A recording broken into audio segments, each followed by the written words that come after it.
And this is such a tragedy, but it's the beginning of the summer and we could get hit by another tornado. You just never know. So it's important to be prepared and to plan ahead of time. I'm here with Don Boyce and Paul Ford from FEMA. Gentlemen, thanks so much for being here today. How can people protect their family and be sure that they are prepared before a disaster strikes? Well, it's important to have a plan.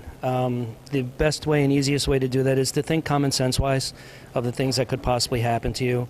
Go on ready.gov. There's a very easy internet portal there that will allow you to come up with a plan that you can rest assured that you have it. And it only takes minutes, and people tend to not want to do it for a multitude of reasons, but getting it done now, using this as an experience to prove the point that it is very important is really a key thing to do.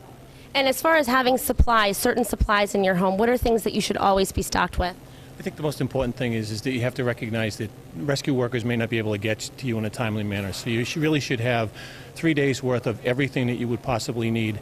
And in particular, you want to make sure that you have your medications, water, food, and non-perishable foods too. And you need to have like a mechanical can opener because you may not have electricity to do it.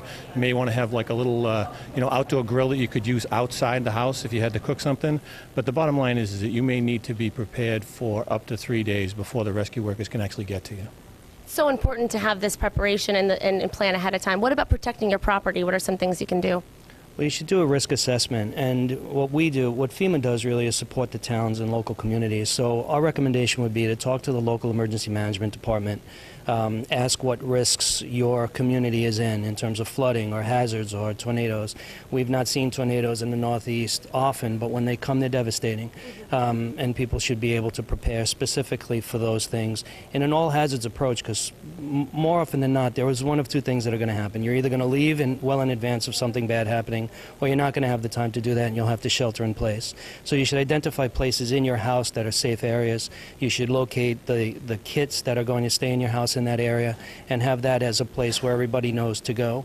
You should also, on the website, they talk about finding places, family and friends that are far away so that you can use those as points of communication, because oftentimes the communication infrastructure goes down in the local community, but you can get outside so you could all call into an important contact person at that point.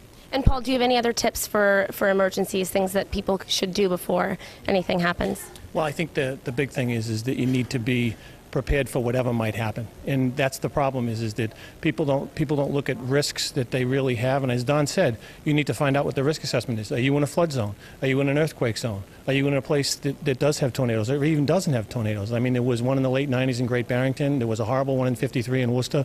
So they do happen. So I think if people just increase their awareness of what they're doing. And then the only last thing that I would say is that if anything does happen, one of the things that you should really do is check on your neighbors, make sure that they're okay, because people helping people is really what it boils down to.